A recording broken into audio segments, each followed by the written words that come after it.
உயர்த்திட உறவினராய் வருவோம். மன்னவன் இயேசுவின் பொன்மொழி நடந்திட அன்பினில் வாழ்ந்திடுவோம். இறை அன்பினில் வாழ்ந்திடுவோம்.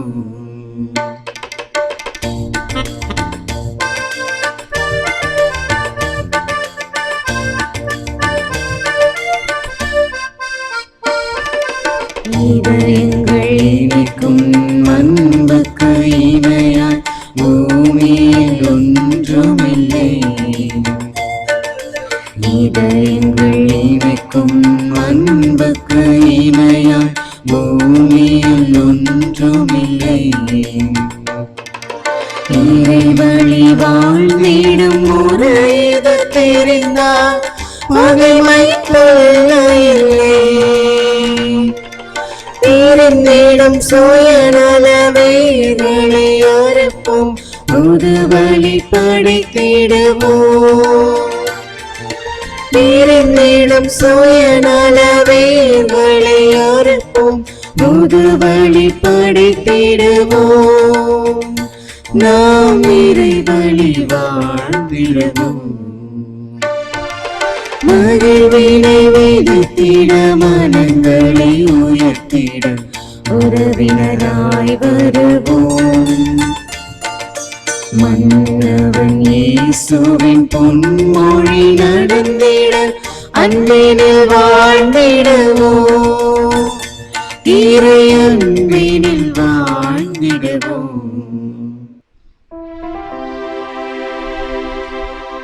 தந்தை மகன் தூயாவியாரின் பெயராலே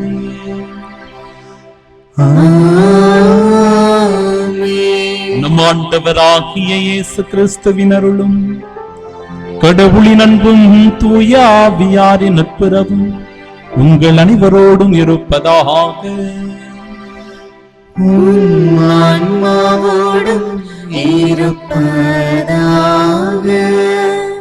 அன்பு சகோதர சகோதரிகளே, இன்று நம் தாயாம் திரு அவை அருட்பணியாளர் புனித பிலிப்பு நேரி அவர்களை நினைவு கூர்ந்து ஜெபிக்க நமக்கு அழைப்பு விடுக்கிறது.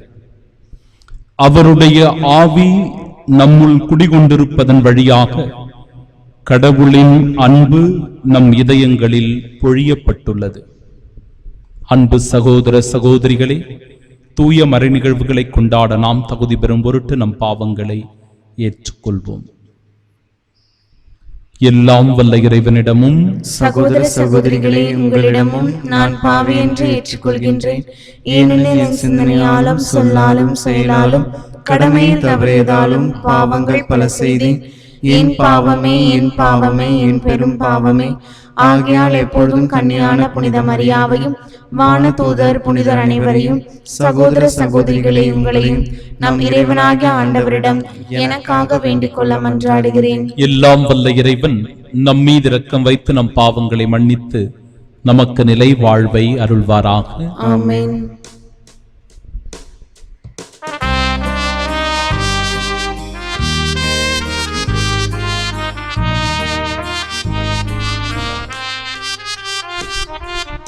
ஆண்டவரே இரக்கமாயிரும். ஆண்டவரே இரக்கமாயிரும். கிறிஸ்துவே இரக்கமாயிரும். கிறிஸ்துவே இரக்கமாயிரும். ஆண்டவரே இரக்கமாயிரும். ஆண்டவரே இரக்கமாயிரும்.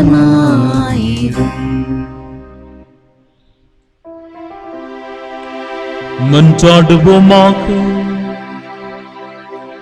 இறைவாவும் மீது பற்றுறுதி கொண்ட ஊழியர்களை புனிதத்தின் மாட்சிக்கு உயர்த்த நீர் தயங்குவதில்லை. அதனால் புனித பிலிப்புவின் இதயத்தில் வியத்தகு முறையில் பற்றி எறிந்த அன்பு தீயை தூய ஆவியார் எங்களிலும் பற்றி எரிய செய்வாரா. உம்மோடு தூய ஆவியாரின் ஒன்றிப்பில் இறைவனாய் என்றென்றும் வாழ்ந்து ஆட்சி செய்கின்றவர் வழியாக உம்மை மன்றாடுகின்றோம்.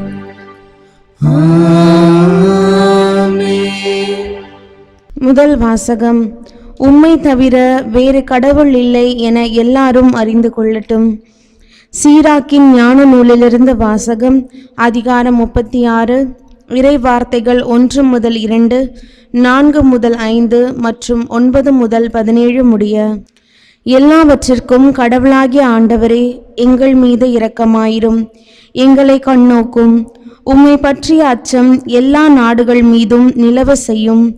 அயல் நாடுகளுக்கு எதிராக உம் கையை உயர்த்தும். ஆண்டவரே, உம்மை தவிர வேறு கடவுள் இல்லை என நாங்கள் அறிந்துள்ளது போல் அவர்களும் உம்மை அறிந்து கொள்ளட்டும். புதிய அடையாளங்களை வழங்கும், வியத்தகு செயல்களை நிகழ்த்தும். எங்களை தவிர வேறு யாரும் இல்லை என கூறும் பகைவேந்தர்களின் தலைகளை நசுக்கும். யாக்கோபின் குலங்களை ஒன்று கூட்டும். தொடக்கத்தில் போன்று அவர்களை உமது உரிமை சொத்தாக்கும். ஆண்டவரே, உம் பெயரால் அழைக்க பெற்ற மக்களுக்கு இரக்கம் காட்டும். உம் தலைப்பேராக பெயரிட்டு அழைத்த இஸ்ரேலுக்கு பரிவு காட்டும். உமது திருவிடம் இருக்கும் நகரின் மீது, நீர் ஓய்வு கொள்ளும் இடமாகிய எருசலேம் மீது கனிவு காட்டும். உமது புகழ்ச்சியால் சீயோனை நிரப்பும். உமது மாட்சியால் உம் மக்களை நிரப்பும். தொடக்கத்தில் நீர் படைத்தவற்றுக்கு சான்று பகரும்.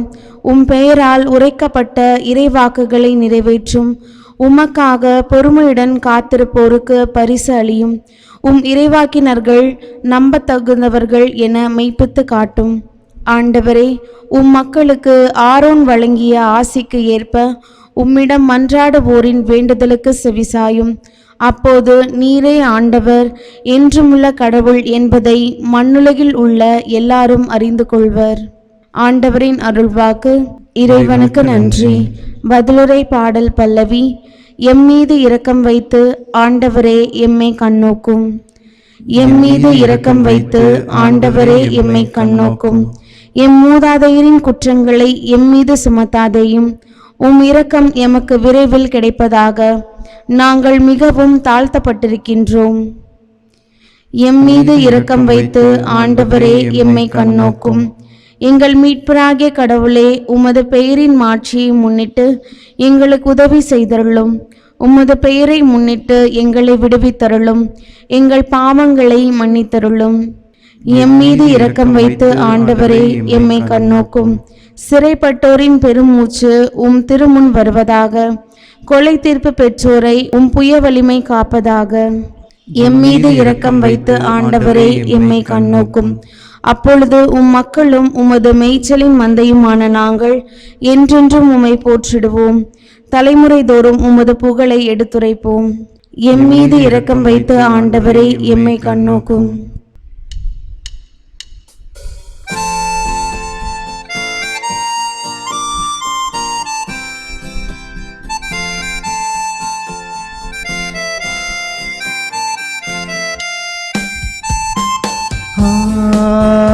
Alleluia, Alleluia, Alleluia, Alleluia,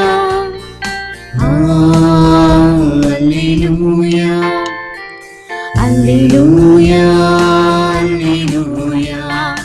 Alleluia,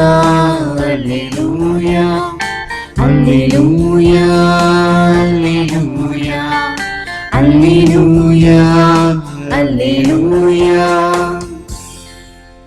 மானிட மகன் தொண்டு ஏற்பதற்கு அல்ல, மாறாக தொண்டு ஆற்றுவதற்கும் பலருடைய மீட்புக்கு ஈடாக தம் உயிரை கொடுப்பதற்கும் வந்தார். Alleluia, Alleluia, Alleluia, Alleluia.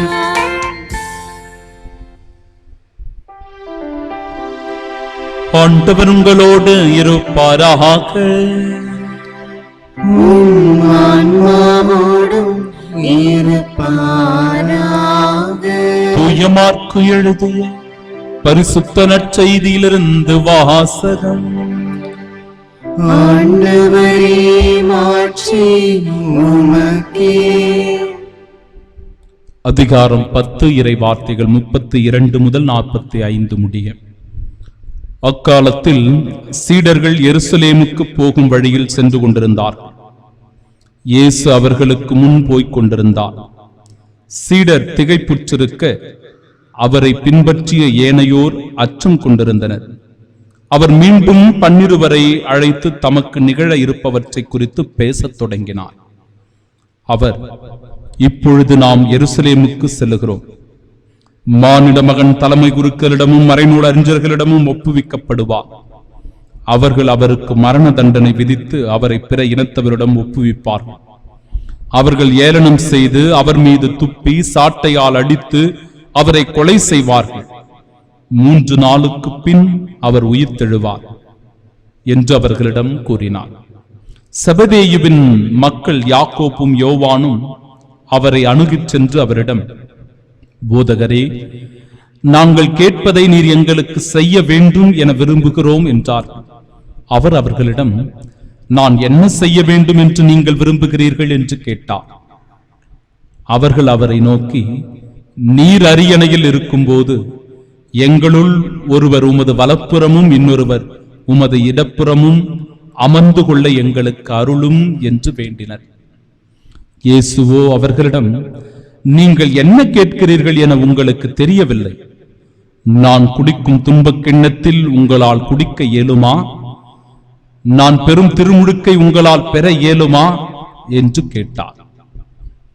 அவர்கள் அவரிடம் இயலும் என்று சொல்ல, இயேசு அவர்களை நோக்கி, நான் குடிக்கும் கிண்ணத்தில் நீங்கள் குடிப்பீர்கள், நான் பெரும் திருமுழுக்கையும் நீங்கள் பெறுவீர்கள்.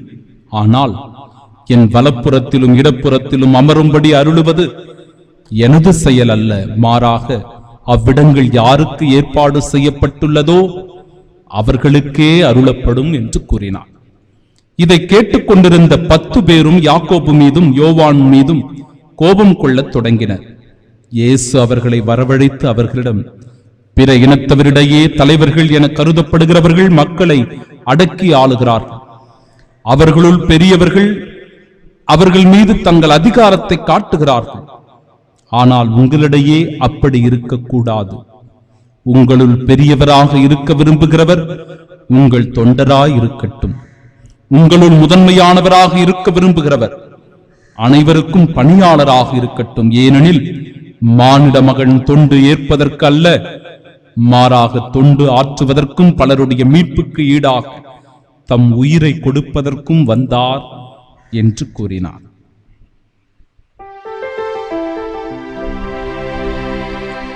ஆண்டவரின் அருள்வாக்கு. கிறிஸ்துவே உமக்கு புகழ். நம் ஆண்டவர் இயேசு கிறிஸ்து தம் மரணத்தை 3வது முறையாக குறிப்பிடுகிறார். அப்பொழுது சீடர்கள் சில பேர் திகைப்படைகிறார்கள், மற்றும் சில பேர் அச்சமடைகிறார்கள்.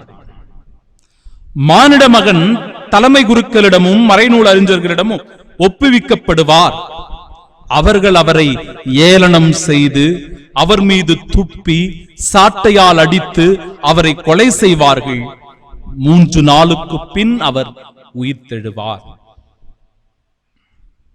என்கிற இந்த செய்தியை ஆண்டவர் இயேசு மிகுந்த துயரத்தோடு, வலியோடு, வேதனையோடு தன் அன்பு சீடர்களுக்கு அவர் பகிர்ந்து கொண்டிருக்க வேண்டும்.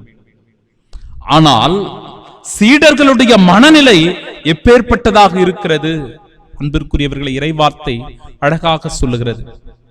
வரலாற்றிலே சொல்லுவார்கள், ரோமை நகர் பற்றி எரிந்து கொண்டிருந்த போது நீரோ மன்னன் பிடில் வாசித்துக் கொண்டிருந்தானா. கொரோனா தொற்று நோயினுடைய இந்த இக்கட்டான காலகட்டத்திலும் கூட சில அரசாங்க தலைவர்கள், அதிகாரிகள் அவற்றை பற்றி கண்டும் காணாதவாறு இருப்பது இத்தகைய நிலையை எடுத்துக் கூறுவதாக நமக்கு அமைந்திருக்கிறது. மக்கள் எல்லாம் வேதனைப்பட்டுக் கொண்டு, துன்பத்தில் இருந்து கொண்டு, அனுதினமும் அழுகையோடு, கண்ணீரோடு இருக்கிற வேளையில் அவை எவற்றை பற்றியும் கவலைப்படாமல் தான் உண்டு, தன் வேலை உண்டு, தன் புகழ் உண்டு என்று வாழ்ந்து கொண்டிருக்கிற, பெருமைப்பட வாழ்ந்து கொண்டிருக்கிற மனிதர்களை அல்லது அரசு அதிகாரிகளை, தலைவர்களை நாம் என்ன என்று சொல்லுவது? இயேசுவினுடைய துயரமும் அவருடைய வருத்தமும் வேதனையும் இப்பேற்பட்டதாக இருக்க, சீடர்களுடைய மனநிலையும் அன்பிற்குரியவர்களே சற்று வித்தியாசமாக இருக்கிறது. அவர்கள் தங்களுக்குள் யார் பெரியவர், அரசணையில் அமரப்போவது யார் என்று அவர்கள் விவாதித்துக் கொண்டு ஆண்டவர் இயேசு கிறிஸ்துவனுடைய அந்த பாடுகளை பற்றி கவலைப்படாமல் அவர்களுடைய பொறுப்புகளை பற்றியும் பதவியை பற்றியும் கவலைப்பட்டுக் கொண்டிருப்பது இந்த இடத்தில் யதார்த்தமான ஒரு வெளிப்பாடாக அமைந்திருக்கிறது. செபதேயுவின் மக்கள் யாக்கோப்பும் யோவானும், நீர் அரியணையில் இருக்கும் போது எங்களுள் ஒருவர் உமது வலப்புறமும் இன்னொருவர் உமது இடப்புறமும் அமர்ந்து கொள்ள எங்களுக்கு அருளும்.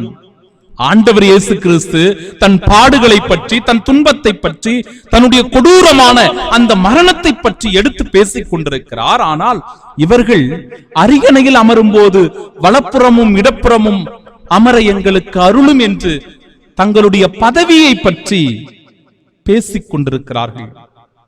இன்னும் 10 பேர் கூட இவர்கள் மீது கோபம் கொள்ளுகிறார்கள். ஏனென்றால் அவர்களும் அப்பேற்பட்ட நிலையில் தான் சிந்தித்துக் கொண்டு இருப்பதை இறைவார்த்தை குறிப்பிடுகிறது. எனவேதான் ஆண்டவர் இயேசு கிறிஸ்து அவர்களுக்கு போதிக்கிறார், உங்களுள் பெரியவராக இருக்க விரும்புகிறவர் உங்கள் தொண்டராய் இருக்கட்டும். முதன்மையானவராக இருக்க விரும்புகிறவர் அனைவருக்கும் பணியாளராக இருக்கட்டும். இதை போதித்தவர் மட்டுமல்ல, தன் வாழ்வில் செயல்படுத்தி காட்டியவர் நம் ஆண்டவர் இயேசு கிறிஸ்து. இன்றைக்கு இருக்கிற ஒவ்வொரு திரு அவையினுடைய தலைவர்களுக்கும், நாட்டை ஆளுகின்ற தலைவர்களுக்கும் இருக்க வேண்டிய முதன்மையான பண்பாக ஆண்டவர் இயேசு கிறிஸ்துவின் இந்த போதனை அமைந்திருக்கிறது. என் அன்பிற்குரியவர்களே, மானிட மகன் தொண்டு ஏற்பதற்கல்ல, மாறாக தொண்டு ஆற்றுவதற்கும் பலரின் மீட்புக்கு ஈடாக தம் உயிரை கொடுப்பதற்கும் வந்தார் என்று சொல்லுவதின் வழியாக இறைமகனுடைய உயிரினால்தான், அவருடைய இரத்தம் சிந்துதலினால்தான் நாம் வாழ்வடைந்துள்ளோம், மீட்பு பெற்றுள்ளோம் என்பதற்கான சரியான உதாரணம் தான் நம் ஆண்டவர் இயேசு கிறிஸ்து. இன்றைய நாளினுடைய புனிதர் அருட்பணியாளர் பிலிப்பு நேரி 1515ஆம் ஆண்டு பிறக்கிறார். இவர் ஒரு கத்தோலிக்க குரு, ரோமை நகரினுடைய திருத்தூதர் என்று இவர் அழைக்கப்படுகிறார். ஏன் அவ்வாறு இவர் அழைக்கப்பட வேண்டும் என்று இவருடைய வாழ்க்கை வரலாற்றை நான் படித்து பார்த்தபோது அற்புதமான சில தகவல்கள் எனக்கு கிடைத்தது. 1533ஆம் ஆண்டு ரோமை நகருக்கு இவர் வருகிறார். அங்கு ஏழை மக்கள், நோயுற்றவர்கள் நடுவே மிகவும் சேவை உள்ளத்தோடு, தொண்டு மனப்பான்மையோடு அவர்களுக்கு பணியாற்றுகிறார். இன்னும் குறிப்பாக சொல்ல போனால், அந்த சமுதாயத்தில் ஒதுக்கப்பட்டவர்களாக இருந்தவர்கள், இந்த பாலியல் தொழில் செய்கிறவர்கள், அவர்கள் மத்தியில் சென்று இவர் பணியாற்றிக் கொண்டிருக்கிறார். எனவேதான் அன்பிற்குரியவர்களே, இவருக்கு ரோமை நகரினுடைய திருத்தூதர் என்கிற புகழும் கிடைத்திருக்கிறது. கடவுள் பற்றிய ஒழுக்க நெறிகளை மக்களுக்கு போதித்து அவர்களை நல்வழிப்படுத்துகின்றார்.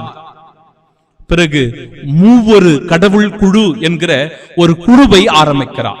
1548ஆம் ஆண்டு இந்த திருப்பயணிகள், அதாவது ரோமாபுரிக்கு வருகின்ற திருப்பயணிகள், நோயுற்று குணமாகின்ற மக்கள், இவர்களுக்காக இந்த மூவொரு கடவுள் குழுவை ஆரம்பிக்கிறார். திருப்பயணிகளுக்கு நல்வழி காட்டவும், அவர்களுக்கு விசுவாசத்தை போதிக்கவும், அப்பகுதியினுடைய மிக முக்கிய ஸ்தலங்களை பற்றி எடுத்து கூறுவதும் பணியாகவும், அவற்றோடு நோய்வாய்ப்பட்டவர்கள் குணம் பெற்ற போது அவர்களுடைய வாழ்வின் ஆதாரத்தை அவர்கள் தேடி இன்னும் மேன்மேலும் சிறப்புற வாழ உதவி செய்வதற்காக இந்த மூவொரு கடவுள் குழுவை அவர் துவங்குகின்றார்.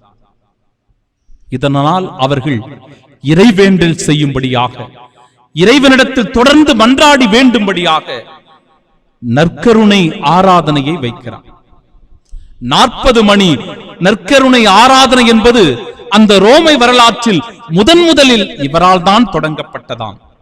1551ஆம் ஆண்டு இவர் குருவாக திருநிலைப்படுத்தப்படுகிறார்.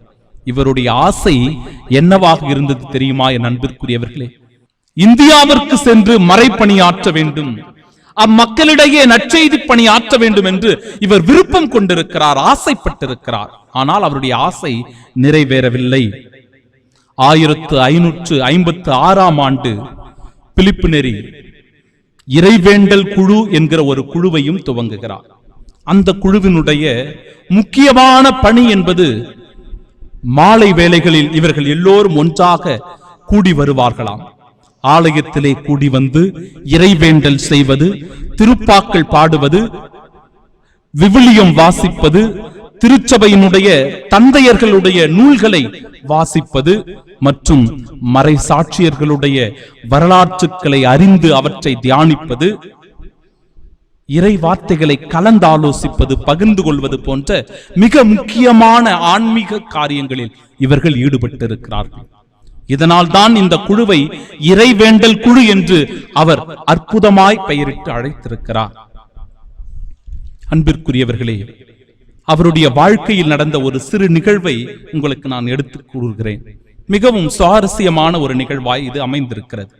1593ஆம் ஆண்டு பிரான்ஸ் நாட்டினுடைய மன்னன் 4ஆம் ஹென்றி கத்தோலிக்க திரு அவையை விட்டுவிட்டு அவன் கால்வின் சமயத்தை தழுவ அவற்றை ஆதரிக்க முன்வருகிறான். இதை பார்த்தவுடன் அப்பொழுது திருத்தந்தையாக இருந்த 8ஆம் கிளமெண்ட் அவர்கள் மன்னனுடைய இந்த செயலை பார்த்து அந்த மன்னனை ஒதுக்கி வைக்கின்றார். அவனுக்கு தண்டனையை கொடுக்கின்றார். அவருடைய தூதுவரையும் இவர் ஏற்க மறுக்கின்றார். பிறகு நாள்பட இந்த மன்னன் தன்னுடைய தவற்றை உணர்ந்து கொண்டு திருந்தி மீண்டும் கத்தோலிக்க திரு அவையில் இணைந்து வாழ வேண்டும் என்று விருப்பம் தெரிவித்த போது திருத்தந்தை அதற்கு இசையவில்லை. அவரை மன்னிப்பதற்கோ அவருடைய தண்டனையை நீக்குவதற்கோ இவர் முன்வரவில்லை. இதனால் பிலிப்பு நெறி என்ன செய்தாராம்? தன்னுடைய இறைவேண்டல் குழுவிலிருந்து திருத்தந்தைக்கு உதவி செய்வதற்காக ஒருவர் இருக்கின்றார். அவருடைய பெயர் பரேனியூஸ் என்பது. அந்த பரேனியூஸ் இடத்தில் பிலிப்பு நெறி இவ்வாறு சொல்லுகிறாராம்: திருத்தந்தை ஒருவேளை மன்னித்து அந்த மன்னனை ஏற்றுக்கொள்ளவில்லை என்றால் நீர் அவருடைய பாவங்களை மன்னிக்க கூடாது, அவருடைய அந்த செயலை விட்டு நீ விலகி வந்து விட வேண்டும், இந்த ஆன்மீக செயல்களில் ஈடுபடக்கூடாது, அந்த பணியை விட்டு வெளியேறி வந்துவிட வேண்டும் என்று துணிவுபட அவர் எடுத்து கூறுகிறார். எனவே இதனால் திருத்தந்தையும் பிலிப்பு நேரிக்கு செவி கொடுத்து மன்னரை மன்னித்து ஏற்றுக்கொண்டதாக அந்த வரலாறு முடிகிறது.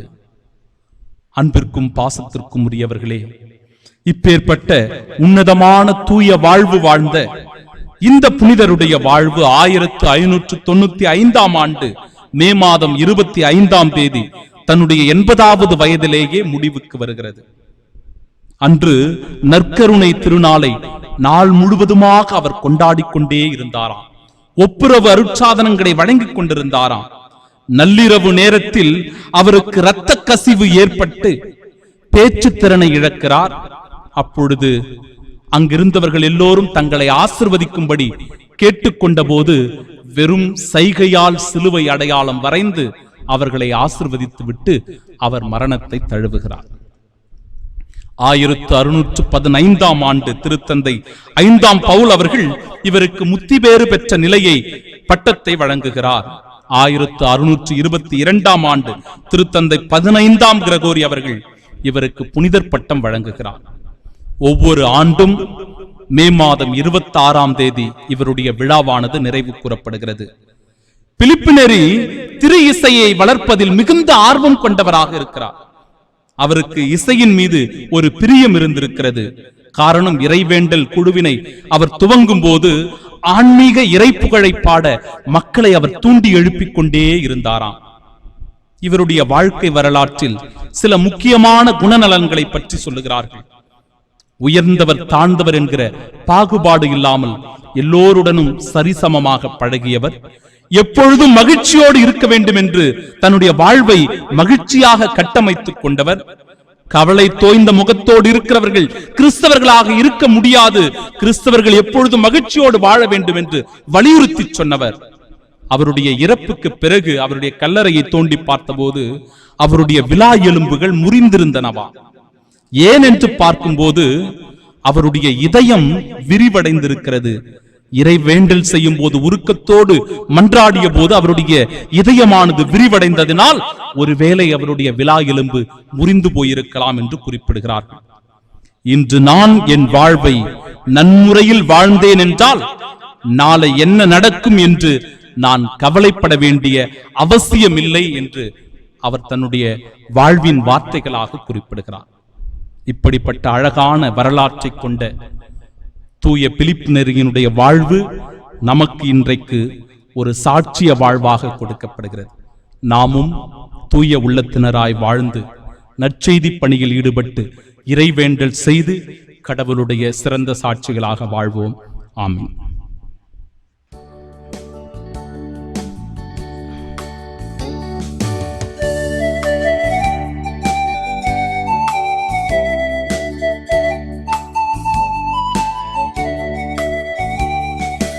அர்ப்பணித்தேன் என்னை இயேசுவே, உன் அன்பு பலிபீடத்திலே தியாகமாகவே. அர்ப்பணித்தேன் என்னை இயேசுவே, உன் அன்பு பலிபீடத்திலே தியாகமாகவே.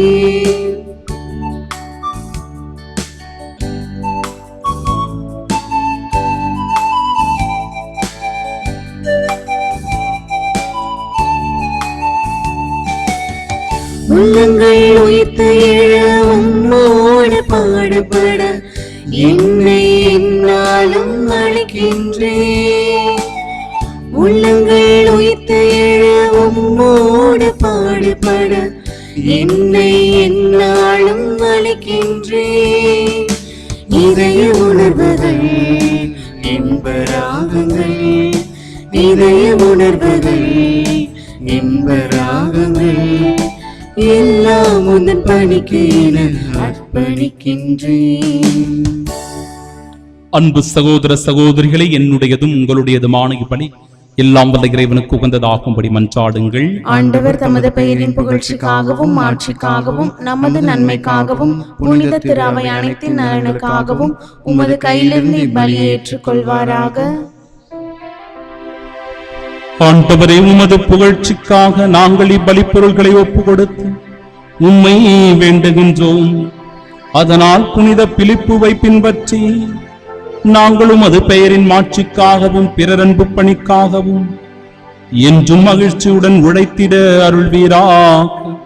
எங்கள் ஆண்டவராகிய இயேசு கிறிஸ்து வழியாக உம்மை மன்றாடுகின்றோம். ஆண்டவர் உங்களோடு இருப்பாராக. ஆன்மாவோடும் இருப்பாராக. இதயங்களை மேலே எழுப்புங்கள். ஆண்டவரிடம் எழுப்பியுள்ளோம். நம் இறைவனாகிய ஆண்டவருக்கு நன்றி கூறுவோம். அது தகுதியும் நீதியும் ஆனதே. ஆண்டவரே, தூயவரான தந்தையே, என்றுமுள்ள எல்லாம் வல்ல இறைவா, என்னாலும் இவ்விடத்திலும் நாங்கள் உமக்கு நன்றி செலுத்துவது மெய்யாகவே தகுதியும் நீதியுமாகும், எங்கள் கடமையும் மீட்புக்குரிய செயலுமாகும். உம்முடைய அன்பு திருமகன் வழியாக நீர் மனித இனங்களை படைத்தது போல மிகுந்த கனிவிரக்கத்தால் அவற்றை புதுப்பிக்கவும் திருவிழமானீராகவே படைப்புகள் அனைத்தும் உமக்கு பணிபுரிகின்றன. மீட்படைந்தோர் அனைவரும் உம்மை ஏற்றவாறு புகழ்கின்றனர். உம்முடைய புனிதர்களும் ஒரே இதயத்தோராய் உம்மை போற்றுகின்றனர். எனவே வானதூதர் அனைவரோடும் சேர்ந்து நாங்கள் உம்மை கொண்டாடி மகிழ்வுடன் எப்பொழுதும் அறிக்கையிட்டு சொல்லுவதாவது: தூயவர் தூயவர் தூயவர், வான் படைகளின் கடவுளாம் ஆண்டவர். விண்ணகமும் மண்ணகமும் உமது மாட்சியால் நிறைந்துள்ளன. உன்னதங்களிலே ஓசன்னா. ஆண்டவர் பெயரால் வருகிறவர் ஆசி பெற்றவர். உன்னதங்களிலே ஓசன்னா. ஆண்டவரே, நீர் மெய்யாகவே தூயவர், தூய்மை அனைத்திற்கும் ஊற்று. ஆகவே உம்முடைய ஆவியை பொழிந்து இக்காணிக்கைகளை தூய்மைப்படுத்த உம்மை வேண்டுகிறோம். இவ்வாறு எங்கள் ஆண்டவர் இயேசு கிறிஸ்துவின் உடலும் இரத்தமுமாக எங்களுக்கு இவை மாறுவனவாக. அவர் பாடுபட உளம் கனிந்து தம்மை கையளித்த போது அப்பத்தை எடுத்து நன்றி செலுத்தி அதை பிட்டு தம் சீடர்களுக்கு அளித்தவர் கூறியதாவது: அனைவரும் இதிலிருந்து பெற்று உண்ணுங்கள், ஏனெனில் இது உங்களுக்காக கையளிக்கப்படும் என் உடல்.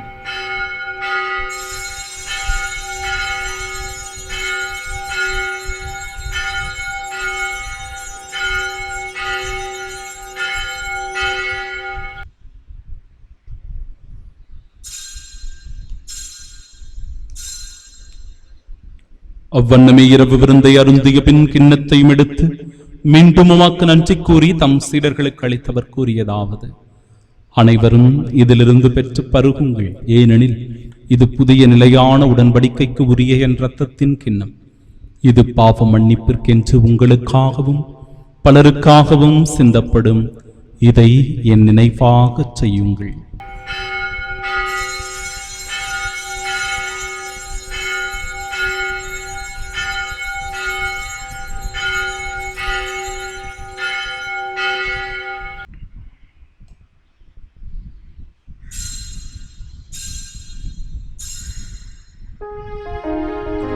நம்பிக்கையின் மறைபொருள்.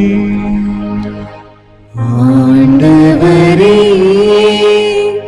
நீர் வருமளவும் உமது இறப்பினை அறிக்கையிடுகின்றோம், உமது உயிர்ப்பினையும் எடுத்துரைக்கின்றோம். ஆகவே ஆண்டவரே, நாங்கள் கிறிஸ்துவின் இறப்பினை மீட்பினையும் நினைவு கூர்ந்து வாழ்வு தருகிற இந்த அப்பத்தையும் எங்கள் வாழ்விற்கு மீட்பினை அளிக்கும் இக்கிண்ணத்தையும் ஒப்புக் கொடுக்கிறோம். உம் திருமணம் ஊழியம் புரிய தகுந்தவர்களாக எங்களை ஏற்றுக்கொண்டீர், எனவே உமக்கு நன்றி செலுத்துகிறோம். மேலும் கிறிஸ்துவின் உடலிலும் இரத்தத்திலும் பங்கு கொள்ளும் எங்களை தூய ஆவியார் ஒன்று சேர்க்க வேண்டும் என உம்மை தாழ்மையுடன் மன்றாடுகிறோம். ஆண்டவரே, உலகெங்கும் பரவியிருக்கும் அது திரு அவை நினைவு கூந்தலும் எங்கள் திருத்தந்தை பிரான்சிஸ், எங்கள் பேராயர் ஜார்ஜ் அந்தோனிசாமி, எல்லா திருநிலையினராகிய அனைவரோடும் அது திரு அவை அன்பில் நிறைவு பெறச் செய்தருளும் தந்தையே. உயிர்த்தெழும் எதிர்நோக்குடன் துயில் கொள்ளும் எங்கள் சகோதர சகோதரிகளையும் இறந்தோர் அனைவரையும் இரக்கத்துடன் நினைவு கூர்ந்தும் அது திருமுக ஒளி நேற்றருளும் எங்கள் அனைவர் மீதும் இரக்கமாயிரும். கடவுளின் கன்னித்தாயான தூய மரியா, அவருடைய அன்பு கணவரான புனித யோசேப்பு, புனித திருத்தூதர்கள், இவ்வுலகில் உமக்கு உந்தவர்களாய் இருந்தோராகிய புனிதர் அனைவருடனும் நாங்கள் நிலை வாழ்வில் பங்கு கொள்ளும் தகுதி பெற்று உம் திருமகன் இயேசு கிறிஸ்து வழியாக உம்மை புகழ்ந்தேத்து மரமருள உம்மை மன்றாடுகின்றோம்.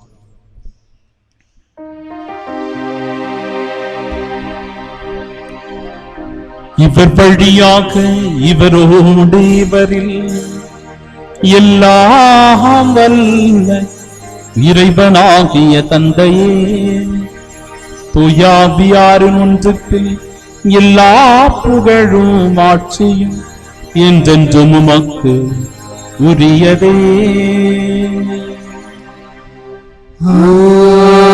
ஆமென்,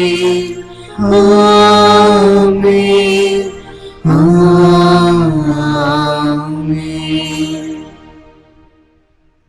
மீட்பரின் கட்டளையால் கற்பிக்கப்பட்டு இறை படிப்பினையால் பயிற்சி பெற்ற நாம் இணைந்து ஜெபிப்போமாக. விண்ணுலகில் இருக்கிற எங்கள் தந்தையே, உமது பெயர் தூயதென போற்றப் பெறுக, உமது ஆட்சி வருக, உமது திருவுளம் விண்ணுலகில் நிறைவேறுவது போல மண்ணுலகிலும் நிறைவேறுக. எங்கள் அன்றாட உணவை இன்று எங்களுக்கு தாரும், எங்களுக்கு எதிராக குற்றம் செய்வோரை நாங்கள் மன்னிப்பது போல எங்கள் குற்றங்களை மன்னியும், எங்களை சோதனைக்கு உட்படுத்தாதையும் தீமையிலிருந்து எங்களை விடுவித்தருளும். ஆண்டவரே, தீமை அனைத்திலும் இருந்தும் எங்களை விடுவித்து எங்கள் வாழ்நாளில் அமைதியை கனிவுடன் அருளுமை மன்றாடுகிறோம். உமது இரக்கத்தின் உதவியால் நாங்கள் பாவத்திலிருந்து எப்பொழுதும் விடுதலை பெற்று யாதொரு கலக்கமுமின்றி நலமோடு வாழ்வோமாக. நாங்கள் எதிர்நோக்கியிருக்கும் பேரின்பத்திற்காகவும் மீட்பராகிய இயேசு கிறிஸ்துவின் வருகைக்காகவும் காத்திருக்கின்றோம். ஏனெனில் ஆட்சியும் வல்லமையும் ஆட்சியும் என்றென்றும் உமதே. ஆண்டவரே இயேசு கிறிஸ்துவே, அமைதியை உங்களுக்கு விட்டுச் செல்கிறேன், என் அமைதியையே உங்களுக்கு அளிக்கிறேன் என்றும் திருத்தூதர்களுக்கு மொழிந்தீரே. எங்கள் பாவங்களை பாராமல் உமது திரு அவையின் நம்பிக்கையை கண்ணோக்கி உமது திருவுளத்திற்கு ஏற்ப அதற்கு அமைதியும் ஒற்றுமையும் அளித்தருள்வீராக. என்றென்றும் வாழ்ந்து ஆட்சி செய்கின்றவர் நீரே. ஆமென். ஆண்டவருடைய அமைதி உங்கள் அனைவரோடும் என்றும் இருப்பதாக. ஆன்மாவோடும் இருப்பதாக. ஆண்டவர் இயேசு தருகிற அமைதியை ஒருவர் மற்றவரோடு மகிழ்ச்சியோடு பகிர்ந்து கொள்வோம். சமாதானம்.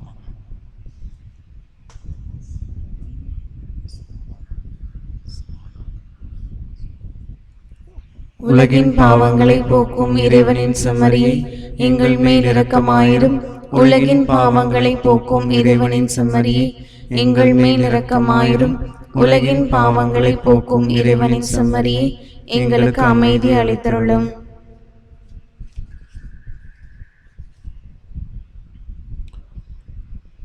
இதோ இறைவனின் செம்மறி, இதோ உலகின் பாவங்களை போக்குபவர்.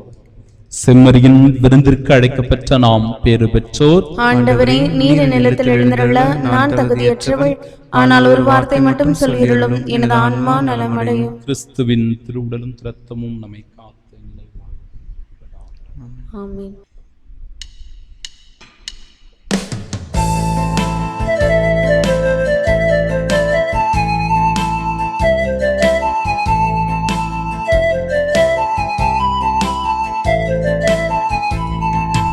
தெய்வ தரிசனம் தேடும் மனம் வேதம்.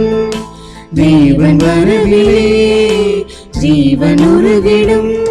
இதை பாடாத நாள் இல்லை, இதை தேடாத வாழ்வில்லை.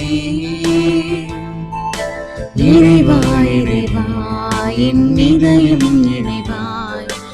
இறைவாய் இறைவாய் என் இதயம் இறைவாய். தேவ தரிசனம் தேடும் மனம் தினம். தேவன் வரவிலே ஜீவன் உருகிடும். ஆசை திருவிருந்திற்கான ஜெபம். ஆண்டவரே, நீர் என் இல்லத்தில் எழுந்தருள நான் தகுதியற்றவன்.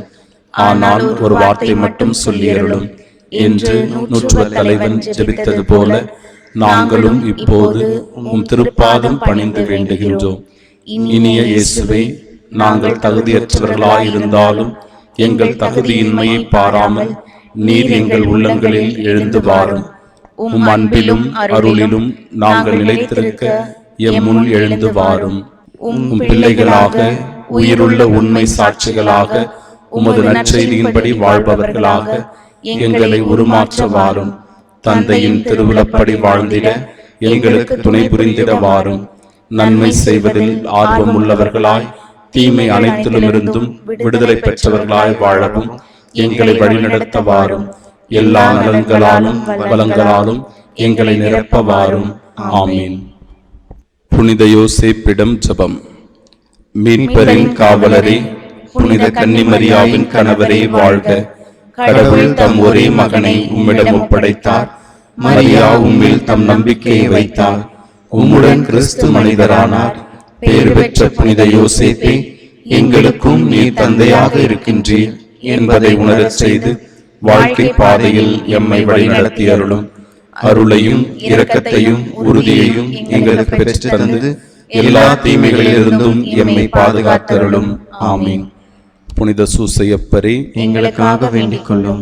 தந்தை என் மீது அன்பு கொண்டுள்ளது போல நானும் உங்கள் மீது அன்பு கொண்டுள்ளேன் என்கிறார் ஆண்டவர். என் அன்பில் நிலைத்திருங்கள். மன்றாடுவோமாக. ஆண்டவரே, இனிய விண்ணக விருந்தால் ஊட்டம் பெற்ற நாங்கள் உம்மை வேண்டுகின்றோம். அதனால் புனித பிலிப்புவை பின்பற்றி உண்மையான வாழ்வை அளிக்கும் உணவின் மீது நாங்கள் என்றும் ஆவல் கொள்ள செய்வீராக. எங்கள் ஆண்டவராகிய இயேசு கிறிஸ்து வழியாக உம்மை மன்றாடுகின்றோம். ஆண்டவர் உங்களோடு இருப்பாராக.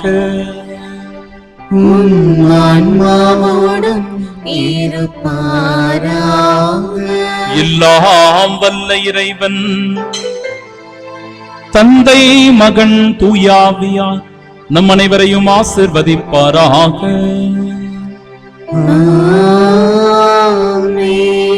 பிறர் அன்பு பணிகளில் ஆர்வம் கொண்டு வாழ்ந்து ஆண்டவர் இயேசு கிறிஸ்துவின் சிறந்த சாட்சிகளாய் வாழ சென்று வாழுவோம். வாழ்வின் பழி தொடரட்டும். இறைவனுக்கு நன்றி.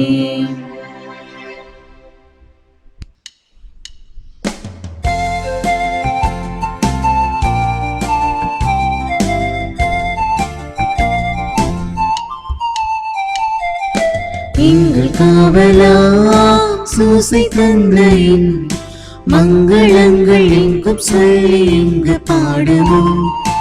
எங்கள் காவலாம் சூசை தந்தையின் மங்களங்கள் எங்கும் சொல்லி எங்கு பாடுவோம். செங்கை அதிலே தங்க புஷ்பம் தங்க கூலேந்திடும். செங்கை அதிலே தங்க புஷ்பம் தங்க கூலேந்திடும். எங்கள் காவலா சூசை தந்தையின் மங்களங்கள் எங்கும் சொல்லி எங்கு பாடுவோம். மங்களங்கள் எங்கும் சொல்லி எங்கு பாடுவோம்.